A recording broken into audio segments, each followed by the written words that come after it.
오늘 하나님의 말씀 보도록 하겠습니다. 이제 우리가 실제로 우리들이 먹고 마시는 말씀을 경험했다면 이제 우리에게 주시는 또 하나님의 말씀 보면서 또 그 말씀을 통해서 우리가 은혜를 얻기 원합니다. 요한복음 20장 19절부터 29절입니다. 제가 먼저 읽고 여러분 나중에 읽고 교독하겠습니다. 이날 곧 안식 후 첫날 저녁 때에 제자들이 유대인들을 두려워하여 모인 곳에 문들을 닫았더니 예수께서 오사 가운데 서서 이르시되 너희에게 평강이 있을지어다. 이 말씀을 하시고 손과 옆구리를 보이시니 제자들이 주를 보고 기뻐하더라. 예수께서 또 이르시되 너희에게 평강이 있을지어다. 아버지께서 나를 보내신 것 같이 나도 너희를 보내노라. 이 말씀을 하시고 그들을 향하사 숨을 내쉬며 이르시되 성령을 받으라.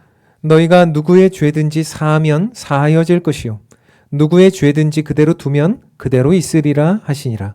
12 제자 중에 하나로서 디두모라 불리는 도마는 예수께서 오셨을 때에 함께 있지 아니한지라. 다른 제자들이 그에게 이르되 우리가 주를 보았노라 하니 도마가 이르되 내가 그의 손에 못자국을 보며 내 손가락을 그 못자국에 넣으며 내 손을 그 옆구리에 넣어보지 않고는 믿지 아니하겠노라 하니라. 여드레를 지나서 제자들이 다시 집안에 있을 때 도마도 함께 있고 문들이 닫혔는데 예수께서 오사 가운데 서서 이르시되 너희에게 평강이 있을지어다 하시고 도마에게 이르시되 내 손가락을 이리 내밀어 내 손을 보고 내 손을 내밀어 내 옆구리에 넣어보라. 그리하여 믿음 없는 자가 되지 말고 믿는 자가 되라. 도마가 대답하여 이르되 나의 주님이시요 나의 하나님이시니이다. 함께 읽겠습니다. 예수께서 이르시되 너는 나를 본고로 믿느냐? 보지 못하고 믿는 자들은 복되도다 하시니라. 아멘. 우리가 이 세상을 살아가면서 또 신앙생활을 하면서 아주 중요한 여러 가지 가치들이 있지 않습니까? 교회 생활을 하면서 신앙생활을 하면서 또 여러 가지 중요한 절기들도 가치들도 우리가 함께 지나가고 있는데 저는 그 중에서 여러 가지 중대성을 이리저리 따져보기는 어렵겠지만은 그래도 기독교의 가장 중요한 절기가 언제입니까? 라고 저에게 묻는다면 저는 단 한 번의 망설임도 없이 부활입니다 라고 말할 것이에요. 왜 그렇습니까? 이 부활이 우리에게 있지 않으면 이 부활이 우리들에게 실제가 아니면 우리가 믿는 모든 것은 다 아무것도 아니다. 우리가 믿는 것은 다 헛것이다. 이렇게 성경 자체가 기록하고 있기 때문이죠. 그렇기 때문에 이 부활이 전제가 되지 않는 기독교는 성립될 수가 없는 것이고요. 이 부활이 전제가 되지 않는 우리들의 성도로서의 이름은 사실 의미가 없습니다. 그렇기 때문에 이 부활이 얼마나 우리에게 중요한지 끊임없이 우리들에게 알려주고 계속해서 우리는 매 주일마다 부활주일처럼 그렇게 예수님의 부활을 증거하는 삶을 사는 것이죠. 그래서 주일이라고 하는 것은 사실은 그냥 일요일이다라는 게 아니라 왜 기독교에서 주일을 지키는가, 그렇게 목숨처럼 지키는가 하면 이 주일이 바로 부활을 기념하는 날이기 때문에 그렇습니다. 그렇기 때문에 기독교인들은 언제나 부활주일을 중심으로 또 부활을 중심으로 나아가야 된다는 것을 저와 여러분은 끊임없이 몇 번이나 나누게 되었고 나누고 있습니다. 그런데 우리가 생각해보면 이 부활을 자꾸 1년에 한 번 있는 날, 그리고 어떤 분들은 심지어 계란 먹는 날. 그래서 제가 어저께 어떤 이제 인터넷 사이트나 이런 것들을 이제 쭉 돌아보면서 보았더니요. 사람들이 내일 계란 먹는 날이야? 이렇게 이제 댓글을 달아놓은 분들도 있고요. 내일은 그래도 한번 교회는 가봐야겠다라고 생각하는 사람들도 있고요. 그래서 부활주일, 성탄절 이럴 때는 또 교회 한 번씩 오는 분들도 계시잖아요. 그럴 때 이분들의 생각은 무엇입니까? 그냥 큰 기독교의 중요한 날이니까 한 번쯤 또 가볼까? 이런 생각들을 하게 된다는 거죠. 그러나 말씀드렸던 대로 그 정도를 가지고는 이 부활을 설명할 수도 없고 그 정도를 가지고는 이 부활의 온전한 의미들을 알 수 없다는 것이 이 부활절의 진짜 의미라는 것입니다. 성도로서 우리가 부활을 생각할 때 마땅히 우리들의 삶과 모든 것들이 변화되고 새로워져야 돼요. 이 부활 때문에. 제가 우리 성도님들의 장례들을 이제 집례하고 이제 그렇게 합니다. 누구나 다 이 세상을 떠나게 되지 않습니까? 그리고 떠나면 그 사람을 향한 기억이 남게 됩니다. 그래서 장례를 집례할 때마다 제가 여러 번 여러분들한테 말씀드렸지만 제가 유가족들에게 부탁을 합니다. 그 고인에 대한 기억을 문자 하나나 이렇게 좀 저에게 보내주십시오. 이렇게 합니다. 그런데 말씀드렸던 대로 의외로 많은 가정에서 평생 함께 살았고 또 평생 신앙생활을 했던 어떤 누군가 고인이 된 분들의 기억을, 좋은 기억을 적는 것을 상당히 힘들어 하더라라는 것을 발견하게 돼요. 그럴 때 저의 마음속에는 이런 질문이 남습니다. 아, 정말 부활을 살아가고 계셨던 걸까? 정말 부활이 그분의 삶에 역사되어지고 있었던 걸까? 우리가 부활을 믿고 구원받는 것과 부활 자체를 살아낸다는 것은 완전히 다른 개념입니다. 부활을 믿는 것, 네, 그것으로 구원을 얻을 수 있겠죠? 그렇지만 부활을 진짜 살아내는 것은 완전히 다른 개념입니다. 제가 팀 켈러 목사님 책을 보니까 이런 예화가 있더라고요. 제가 한번 읽어보겠습니다. 어떤 유명한 줄타기 고개사가 제주를 부리면서 아주 높은 곳, 절벽과 절벽 사이를 잇는 그 줄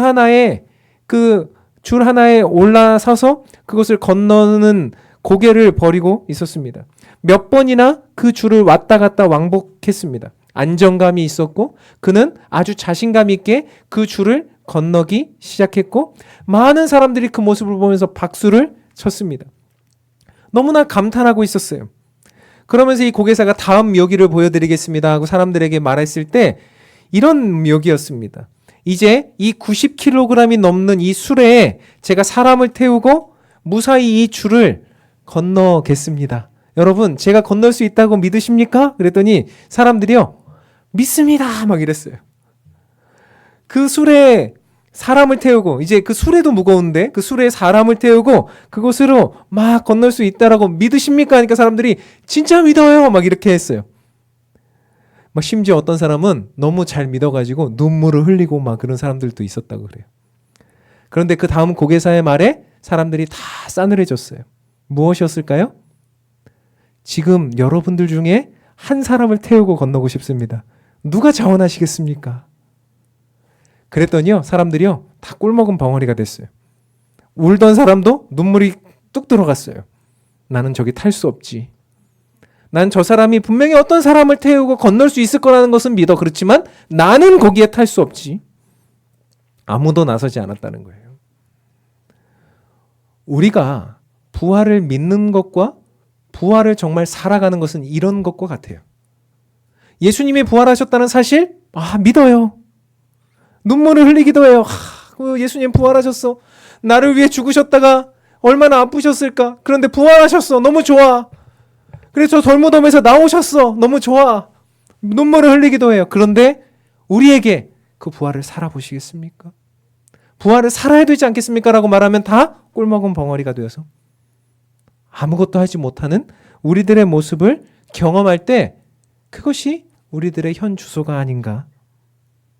저는 오늘 본문을 통해서 우리와 비슷한 상황과 처지에 있었던 제자들, 그리고 그 중에서도 의심이 많았던 도마, 그 사람들을 통해서 예수님이 어떻게 그들을 향해서 또 나타나셨는지, 또 보여주셨는지, 우리의 믿음을 어떻게 또 주님이 강화시켜 가시는지를 좀 보면서 우리들도 새로워지기를 원하는 것입니다. 오늘 본문에서는요, 예수님이 십자가에 죽으시고 그 이후에 여러 가지 상황들을 설명하고 있는, 기록하고 있는 내용이었습니다. 예수님께서 십자가에 죽고 난 이후에 어떤 돌 무덤에 예수님을 모셨습니다. 그리고 나서 3일 있다가 어떤 소식이 들렸는가 하면 예수님의 시신이 사라졌다라고 하는 소식을 들었습니다. 제자들은 예수님이 죽으시고 난 이후에 두려움 가운데 있었습니다. 성경은 말합니다. 제자들이 유대인들을 두려워하여 문들을 닫았더니, 이렇게 말해요. 이 구절에 닫았다는 단어의 원어는 케클레이스 메논이라는 단어인데요. 이 단어는 클레이오라는 단어의 완료 수동태 분사인데요. 이것이 무엇인가 하면 여기 보면 특별하게 번역을 해놨어요. 여러분, 문들을 닫았더니 그랬잖아요. 그러니까 저 밑에 대문부터 시작해가지고 현관문도 닫고 방문도 닫고 끊임없이 문을 닫다가 어디까지 닫아버렸어요? 내 마음의 문까지 닫은, 문들을 닫았더니 아주 꽁꽁꽁꽁 자기 자신의 문을 닫아버린 상태. 케클레이스 메논, 완료 수동태 분사. 이거는 완전히 걸어 잠근 상태. 외부의 문뿐만이 아니라 우리들의 마음의 문도 걸어 잠근 상태. 이들의 상태가 어땠습니까? 두려워했습니다. 문을 닫았습니다. 그들은 어려워하고 있었습니다. 그들의 마음속에 평강이 없었습니다.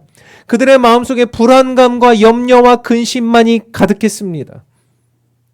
그런데 거기서 더 나아가 지금 이 모든 상황들에서 예수님을 만났던 제자들의 이야기를 들었던 도마는 어떻습니까? 도마가 그 자리에 없었어요, 그날. 그런데 그 도마가 어떻게 이야기합니까? 25절 보니까 이렇게 이야기해요. 도마가 이르되 내가 그의 손에 못자국을 보며 내 손가락을 그 못자국에 넣으며 내 손을 그 옆구리에 넣어보지 않고는 나는 믿지 아니하겠노라. 선언하고 있어요. 뭘 선언합니까? 불신을 선언해요. 나는 안 믿어. 어떻게 하면 안 믿어요? 예수님 보고 손가락에 여기 손바닥에 구멍 뚫어진 거에 손 넣어보고 옆구리에 손 넣어보지 않고는 나는 어떻게 해요? 나는 안 믿어. 나는 절대로 예수님이 직접 나타나셔서 나에게 말씀하시기 전까지 나는 절대로 믿지 않을 거야. 어쩌면 신앙생활을 하면서도 우리들의 인생에 여러 가지 문제들을 만났을 때 우리들은 이런 생각을 하지 않습니까? 두려움이 오고 불안이 오고 근심이 오고 내가 기도했던 모든 것들이 여전히 이루어지지 않고 있을 때 우리는 예수님 앞에 이렇게 말할 때가 있어요. 이렇게 기도할 때가 있어요. 이 문제가 해결되지 않으면 저는 예수님 어쩌면 못 믿을지도 몰라요. 반협박을 하고 있는지도 몰라요. 예수님을 믿지 않을 거야. 예수님이 나에게 직접 말씀해 주시고 내 근심과 걱정과 불안을 직접 나와서 해결해 주시기 전까지는 나는 예수님을 절대로 그렇게 믿지 못할 거야. 여러분, 이것이 어쩌면 우리들의 모습인 것 같아요. 저와 여러분의 모습. 우리는 지난주에 십자가에 대해서 수, 목, 금 계속해서 살펴보았고 또 어제 그 부활절을 준비하면서 이 시간들을 보냈고 또 이 부활절에 예수님께 나오면서도 우리들의 마음속에 여전한 세상적인 근심, 염려, 걱정, 불안. 그래서 어떻게 했습니까? 문들을 걸어 잠겼죠. 이렇게 했을 때 나는 절대 여기까지는 못 들어오게 할 거야. 예수님이라 해도 이거는 못 들어오실 거야. 라고 하는 우리들의 마음의 어려움과 문을 닫음과 또 불안함과 평강이 없는 상태로 이 자리에 혹시 오시지는 않았는가 하는 것이죠. 그런데 그날 예수님이 어떻게 하셨습니까? 예수님은 우리에게 찾아오신 주님이셨어요. 첫 번째 어떤 주님이신지 한번 같이 읽도록 하겠습니다. 첫 번째 읽겠습니다. 시작. 부활의 주님은 닫힌 문을 여시는 주님이세요.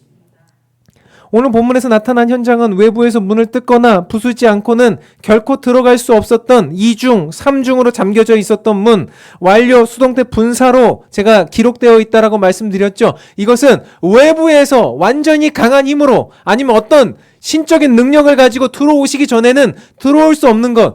제가 목회를 하다 보니까 여기 있는 문은 열쇠가 있으면 열 수 있는데 제일 못 여는 문이 있더라고요. 그게 무슨 문일 것 같으세요? 아유, 저 너무 잘하시네요. 그렇게 잘하시면 좀 문 좀 열어주세요. 여러분의 마음의 문이에요. 닫히면 못 열겠더라고요. 우리들의 마음의 문 닫히면 못 열겠더라고요. 도저히 인간이 열 수 없는 문이더라고요. 우리들의 인생 속에서 문을 걸어 잠글 때가 있고 그 문제들로 인해서 아무에게도 그 문을 열어주고 싶지 않을 때가 있더라고요. 우리들의 인생 속에 이건 안 돼. 끝났어. 절대 안 바뀌어. 우리들의 인생의 문제, 경제적 문제, 건강의 문제, 자녀와 가족의 문제, 그건 끝났어. 포기해야 돼. 두려워하고 불안하고 염려스러운 마음이 있음에도 불구하고 문을 걸어 잠그고 아무의 터치도 받고 싶지 않은 상태. 그런 상태 가운데 우리가 있기도 하면서 기도는 하죠. 스스로 기도하지만 여전히 응답 없는 기도 속에서 힘들어하고 아파하고 어려워하면서 포기하고 두려워하고 있는 그 안으로 누가 들어오십니까? 예수님이 들어오신다는 거예요. 예수님은 그 모든 그 문제의 근원을 뚫고 들어오시는 분이세요. 예수님은 문을 여는 작업, 밖에서 이렇게 하고 바람으로 열고 이런 거 아니고 그냥 쑥 들어오십니다. 우리들의 닫혀있는 문, 어려워진 문제, 절대로 인간이 해결할 수 없는 그런 문제의 상황 속에, 문이 다 닫혀있는 상황 속에 예수님은 그냥 그곳으로 들어오십니다. 우리는 포기했지만 예수님은 포기하지 않으셨습니다. 우리는 문을 닫았지만 예수님은 밖에서 기다리시지 않고 우리에게 들어오셨습니다. 부활하신 예수님은 단단히 걸어 잠근 우리들의 마음을 뚫고 들어오셨습니다. 그래서 우리의 마음속에 무엇을 다시 되찾기를 원하신다라고 말씀하십니까? 2번이나 그렇게 하세요. 너희에게 평강이 있을지어다. 예수님이 주시고자 했던 것이 무엇이었습니까? 평강이에요. 예수님이 들어오셔서 우리들의 마음속에 되찾길 원하셨던 것은 평강이었습니다. 세상적인 방법이 없을 때, 세상적인 길이 없을 때 그 길을 내시고 그 길 속에 역사하시는 주님이, 부활하신 주님이 내 마음에 찾아오셔서 오늘 우리에게 말씀하시는 거예요. 너희의 마음속에 뭐가 있을지어다? 평강이 있을지어다. 저는 우리 성도님들의 삶에, 마음에 평강이 있길 바랍니다. 예수님이 그 말씀을 주고 계십니다. 부활하신 예수님이 여러분에게 얘들아 평강이 있기를 바란다. 여전히 마음이 시끌시끌하세요? 어려우세요? 그래서 걸어 잠그셨어요? 예수님이 오늘 오셔서 말씀하고 계세요. 평강이 있을지어다. 성경은 이렇게 역사하시는 하나님을 많이 경험해요. 야곱과 에서의 이야기에서 우리는 무엇을 경험합니까? 에서가 무엇을 봐도 다 뛰어난 형이었고, 에서가 형이었고 장자였고 모든 것에 우선권이 있었고 능력도 있었고 수많은 것들을 다 가졌지만 어때요? 하나님은 야곱을 통해서 일을 하시죠. 그리고 야곱이 그런 곤란과 어려움을 당할 때 어떻게 하십니까? 하나님이 그의 모든 상황 속에 해결하시는 역사들을 경험하죠. 요셉이라는 사람은 어땠습니까? 그의 어려운 상황 속에서 충분히 마음을 닫고 그 안에서 정말 괴로운 인생을 살아갈 법도 하지만 하나님께서 그를 끊임없이 만나주심으로 말미암아 그의 마음속에 평강을 주셨죠. 다윗이 골리앗을 상대할 때 그 눈앞에 정말 해결될 수 없을 것 같은 골리앗과 같은 문제가 있었을 때 다윗은 어떻게 했습니까? 하나님 여호와의 이름으로 나아가서 그 모든 문제를 해결했죠. 여러분, 이처럼 하나님은 시공간을 초월하셔서 모든 역사적인 상황 속에서 우리에게 찾아오신다는 거예요. 그리고 우리에게 말씀하신다는 거예요. 우리들의 문제 앞에서 해결될 것이다. 걱정하지 마라. 여러분, 부활의 주님을 만나면 이런 역전의 역사가 일어나는 거죠. 재시작의 역사가 일어나는 것입니다. 믿으십니까?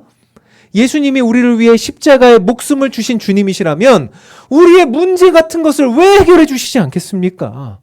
우리들의 마음의 어려움들을 왜 해결해 주시지 않겠습니까? 왜 안 되는 것 같아요? 부활의 주님을 만나지 못하고 더 강하게 걸어 잠그고 있으니까. 사랑하는 성도 여러분, 오늘 우리들의 마음을 열길 바랍니다. 닫힌 문을 열고 우리들의 두려움이 사라지고 평강을 이루길 원하시는 주님 앞에 우리들의 마음을 오픈하고 그분께 그 부활의 주님을 만나 나아가는 저와 여러분이 되기를 바랍니다. 두 번째 부활의 주님은 어떤 주님이셨습니까? 두 번째 부활의 주님은 저는 사랑의 주님이셨다고 생각해요. 여러분, 이 사랑의 주님이 어떤 내용인가?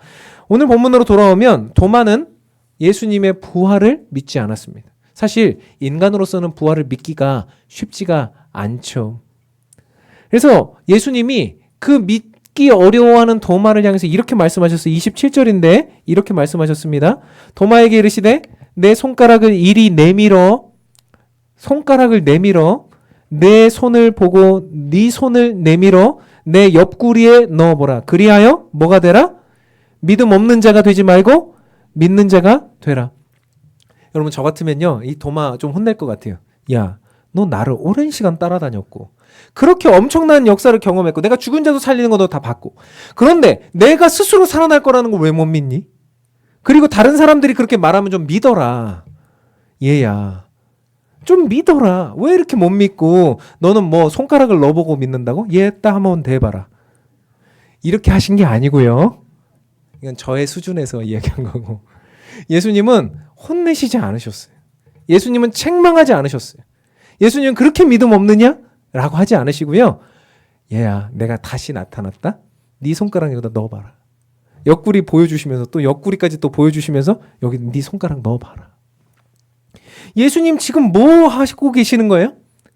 도마를 향한 사랑을 보여주고 계시고요. 더 나아가서 도마에게 예수님을 경험하고 예수님의 손가락과 예수님의 옆구리와 그 모든 것을 손을 넣어볼 수 있는 기회를 주고 계시는 거죠. 예수님이 우리에게 나타나셔서 오늘도 말씀하고 계세요. 얘들아, 나에게 와서 나를 경험해라. 너희들의 삶에서 나를 경험해라. 시험하라는 얘기가 아니라 경험해라. 예수님의 십자가의 흔적을 보고 예수님을 경험하라. 보여주시고 증거를 주시고. 여러분 기독교는요 언제나 증거가 있는 종교입니다. 믿으십니까? 여러분들이 인생 속에 그 증거들이 나타나야 돼요. 우리가 예수님을 만난 증거, 예수님의 손가락에 우리의 손가락을 넣어본 증거, 예수님의 옆구리에 우리의 손가락을 넣어본 증거, 여러분들이 기도했을 때 응답받은 증거, 여러분들이 찬양했을 때 회복되었던 증거, 여러분들의 가정 속에 문제가 해결되었던 증거, 그 증거를 갖고 나아가는 거예요. 예수님 오늘도 우리에게 그거 말씀하고 계시는 거예요. 책망하지 않으세요? 해보지 않아서 그래. 한번 해보자. 그러니까 이번 주는 어떤 주여야 돼요? 해보는 주여야 돼요. 여러분들이 그 증거를 가지고 나아가는 주여야 돼요. 그 증거를 내가 경험하는 주여야 돼요. 오늘도 예수님은 여러분에게 나타나셔서 지금 말씀하고 계시잖아요. 믿음이 없는 자가 되지 말고 야 나에게 말해봐. 못 믿겠어? 그러면 여기다 손가락 넣어봐. 손가락을 넣으라는 게 뭡니까? 기도해봐. 시도해봐. 트라이 해봐. 해보고 나서 말해. 안 된다고만 말하지 말고 못 믿겠다고만 말하지 말고 해봐. 오늘 주님이 우리에게 자신 있게 말씀하고 계시지 않습니까? 혹시 여전히 도마처럼 우리들의 마음은 문을 닫고 나는 절대 못 믿어. 나는 그거 나한테 나타나서 말씀해 주시기 전까지는 안 해. 안 믿어. 그런 분이 계시다면 이 시간 우리 함께 기도하면 좋겠어요. 주님, 제가 이런 문제가 있습니다. 제가 이런 어려움이 있습니다. 제가 이런 상황들이 있습니다. 그런데 주님은 만나고 싶습니다. 그럼 예수님이 그 문제 속에서 예수님을 경험하게 해주세요. 야, 여기다가 손 넣어봐. 괜찮아, 한번 해봐. 옆구리를 만지고 손바닥을 만지고 십자가의 흔적을 보고 예수님을 경험했을 때 그 주님의 증거를 가지고 여러분들이 세상으로 나아가게 되는 날이 올 거예요. 여러분 도마는 이 일 이후에 어떻게 바뀌었습니까? 뭐 성경에 나오지 않지만 전승에 의하면 도마는 엄청난 전도자가 되었다라고 말해요. 도마가 진짜로 예수님의 옆구리에 손을 넣었는지 안 넣었는지는 몰라요. 그런데 그 경험을 가지고 그 증거를 가지고 온 세상을 다니면서 도마는 복음을 전했고요. 나중에 지금 뭐 인도나 이런 데 가보면 도마가 전도했던 그 기념하는 박물관들이 있고요. 심지어 도마 손가락도 있대요. 아마 가짜일 가능성이 높지만. 그래서 여러분 도마가 이렇게 변할 수 있었던 것은 어떤 일 때문입니까? 예수님의 부활을 직접 경험하고 만나고 예수님의 부활을 직접 체험했기 때문 아니겠습니까? 결국 부활을 경험한 사람들은요. 부활을 사는 사람들은요. 삶이 바뀌게 된다는 거예요. 지난주도 말씀드리지 않았습니까? 무덤에서 예수님 찾지 말고 다른 곳에서 예수님을 찾아야 된다. 장소를 바꿔야 된다. 그러면 뭐가 바뀐다고 그랬어요? 삶이 바뀐다고 말씀드렸지 않습니까? 그래서 부활을 사는 사람들은 뭐가 바뀝니까? 삶이 바뀐다는 거예요. 삶이. 부활을 경험한 사람들은 삶이 바뀝니다. 그래서 마가는요, 그 부활로 인해서 삶이 바뀐 사람들의 삶을 이렇게 보여주고 있는데, 마가복음 16장 14절 18절, 이건 매 부활주일마다 우리가 잘 읽어보는 내용 같은데 같이 한번 읽어보겠습니다. 14절부터 읽겠습니다. 시작. 그 후에 11 제자가 음식 먹을 때 예수께서 그들에게 나타나사 그들의 믿음 없는 것과 마음이 완악한 것을 꾸짖으시니 이는 자기가 살아난 것을 본 자들의 말을 믿지 아니함일러라. 또 이르시되 너희는 온 천하에 다니며 만민에게 복음을 전파하라. 믿고 세례를 받은 사람은 구원을 얻을 것이요 믿지 않는 사람은 정죄를 받으리라. 믿는 자들에게는 이런 표적이 따르리니 곧 그들이 내 이름으로 귀신을 쫓아내며 새 방언을 말하며 뱀을 집어 올리며 무슨 독을 마실지라도 해를 받지 아니하며 병든 사람에게 손을 얹은즉 나으리라 하시더라. 아멘. 예수님을 왜 이렇게 못 믿느냐 하시면서 온 천하에 다니며 복음을 전파하고 예수님을 경험한 사람들은 이런 역사를 이루게 된다라고 말씀하셨어요. 근데 제가 여러 번 여러분과 함께 나눈 이 말씀인데 우리의 삶이 여전히 변하지 않았다면 오늘 다시 이것을 리마인드 하길 바랍니다. 첫 번째로 부활의 능력 안에 사는 사람은 17절에 보니까 어떤 사람이 돼요? 두려움이 사라진대요. 두려움이. 17절에 보니까 내 이름으로 귀신을 쫓아내며, 여러분 귀신 보면 무서워요? 아니면 만만해요? 우리 친구들, 어린이 친구들, 귀신 보면 무서워요? 만만해요? 없니? 어때요? 무서워요? 무서워요. 귀신 보고 안 무서워하는 사람 아무도 없어요. 다 무서워요. 그런데 성령의 능력, 그 예수 그리스도의 부활을 믿는 사람들은 어떤 표적이 나타난다고요? 내 이름으로 귀신을 쫓아내며. 두려움이 사라지니까 쫓아낼 수 있는 거예요. 여기서 말하는 귀신, 방해, 공격, 이것을요, 우리가 막 진짜 뭐 나타나는 귀신이 나를 막 공격하고 막 이런 걸로 지금 21세기에는 거의 그런 일은 없습니다. 여기서 말하는 귀신을 쫓아내며 라고 하는 이 내용 안에서 우리는 이런 것들을 생각해야 돼요. 예전에 어떤 목사님의 칼럼을 보니까 이 구절에서 이렇게 이야기하더라고요. 그분은 이 귀신을 쫓아내며 라고 하는 부분에서 소비주의의 망령, 이기심의 망령, 하나님이 창조하신 세상을 함부로 파괴하려는 개발주의의 망령, 또 우리들의 인생 속에 수많은 욕심의 망령, 또 탐욕의 망령, 다른 사람을 미워하는 미움의 망령, 그런 모든 것들이 다 귀신의 내용이고 우리들을 두렵게 하고 괴롭게 하는 그런 귀신의 모습인데, 그런 마귀의 모습인데, 이것을 어떻게 한다는 거예요? 두려워하지 않고 우리는 어떻게 할 수 있습니까? 그리스도의 부활로 그 부활을 본 사람들은 쫓아낼 수 있다는 거예요. 능력이 있게 된다는 거예요.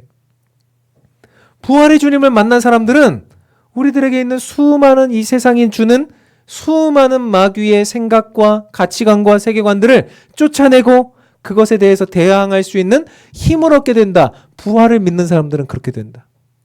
여러분 믿으십니까? 그렇게 돼야 합니다. 두 번째, 어떤 일이 일어납니까? 17절에 보니까 한번 읽어볼게요. 두 번째로 시작. 부활의 능력 안에서 사는 사람들은 언어가 바뀝니다. 오늘 본문의 17절에 보니까 새 방언을 말하며 그랬어요. 그러니까 이 새 방언을 말한다라고 해서 우리가 뭐 어떤 새로운 방언을 막 받고 이런 게 아니라요. 여기서 새 방언이라는 것은 무엇입니까? 우리들의 말이 바뀐다 이 얘기입니다. 말이 바뀐다. 제가 끊임없이 우리 교우들과 저 스스로에게 말합니다.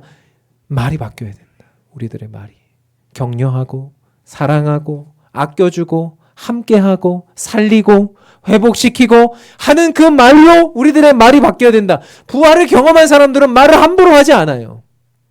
부활을 경험한 사람들은 무례하지 않아요. 부활을 경험한 사람들은 예수님과 동행하기 때문에 그냥 그렇게 이야기하지 않아요. 말이 바뀝니다.